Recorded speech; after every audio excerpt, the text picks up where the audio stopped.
Ongoing a Journey by William Hazlitt. William Hazlitt.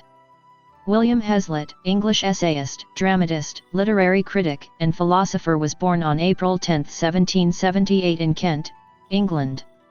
Was educated at home and at a local school. In 1793 he attended New College at Hackney. At the age of 13 his first writing was published in Shrewsbury Chronicle. In 1798 he encountered Coleridge at the Unitarian Chapel in Shrewsbury. He is acknowledged as the finest art critic of his age. Befriended literary canons including Samuel Taylor, Coleridge, William Wordsworth, and John Keats. Died on September 18, 1830 in Soho, London. Ongoing a Journey. Published in Table Talk, Essays on Men and Manners in 1882. Expresses the delight in journeying alone. Criticizes the attitudes of human. Summary. Hazlitt starts the essay by stating his passion of going a journey alone. He tells that he can enjoy the society from his room and the nature as a company for him. H hates walking and talking at the same time and says that he likes solitude even when he is in the country. He loves to be away from the town for a while in order to be completely free and enjoy his own solitude. Instead of exchanging the same topics, he loves to move to a place with clear blue sky over his head, green turf beneath the feet, and a winding road before him. While being in a place with such kind of pleasant nature he laugh, run, leap and sings with joy. Then the sunken rack and sumless treasuries make him to feel, think, and begin himself again.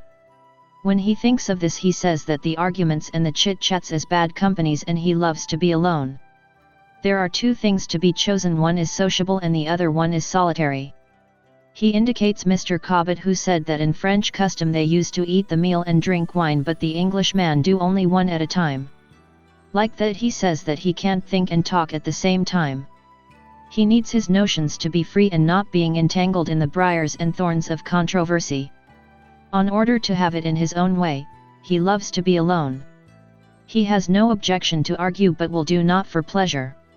The contrast in the observation of nature differs and argument starts, but he will not quarrel with himself. To give way to the feelings and to make others to have equal interest is a task to which few are competent.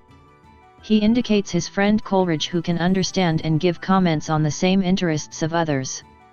He is capable of giving explanation over a hill and convert a landscape into a poem, and he gives an example. Good things are spoiled out of door, as he observes Lamb, who is a worst company out of door but is best within. With a company to converse, the open air improves it and can be enjoyed in the dinner or a stay in an inn, but he loves to enjoy all those things alone where he can enjoy the last drop. Certain happenings are considered to be stranger than friends. He says a stranger takes his character from the time and place, but he associates nothing with his travel companion but the present objects and passing events. He blames his friends who destroys the abstraction of the scenes. He indicates his experience in the inns where he muses with the people and realized that the likeness is not a case of the association of ideas. He recollects the sights he had in the inns, like pictures at St. Neots, Gribelin's engraving, and Westall's drawings. He recollects reading Paul and Virginia at an inn at Bridgewater and New Eloise at an inn at Llangollen on April 10, 1798. He feels happy on walking the road to Llangollen, which turns off between Chirk and Wrexham, enjoying the valley and River Dee, repeating the lines of Coleridge's poems. He states that hope could make four words: liberty, genius, love, and virtue. The beauty is vanished, and he hopes that he would return to the spot alone and stand on tall rock to overlook the beauty. On traveling, the places may change the ideas but not the opinions and feelings. The conceptions cannot be enlarged but can shift the point of view. The world is large, and in the country one forgets the town, and in the town one forgets the country. He indicates the sayings of Sir Toppling Flutter that all is a desert beyond Hyde Park. He considers the mind as a mechanical instrument that plays a great variety of tunes.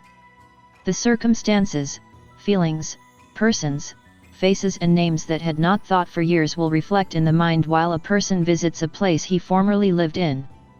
In setting a pleasure, the first priority is the place and then what will be met by the way. He recollects the party he had in Oxford and says that he may not feel confident to travel to a foreign country without companion. He needs to have a company to hear his own language. He considers a person visiting Arabian deserts or the pyramids in Rome will be too mighty for single contemplation. He has not felt this while he visited France, though he had an alien sound into his soul as he witnessed general humanity. The domestic and itinerant character is not to be domesticated. He recollects the time he spent with Dr. Johnson in abroad. That was a delightful experience and was instructive. He says that those who need to forget the painful thoughts must travel in order to get rid of the ties and objects that makes them sad. The only place which fulfill the destiny is the birthplace. He concludes the essay by saying that he is not intended to spend his whole life in traveling abroad but to spend at home too. For more videos, like, share, subscribe. Thank you.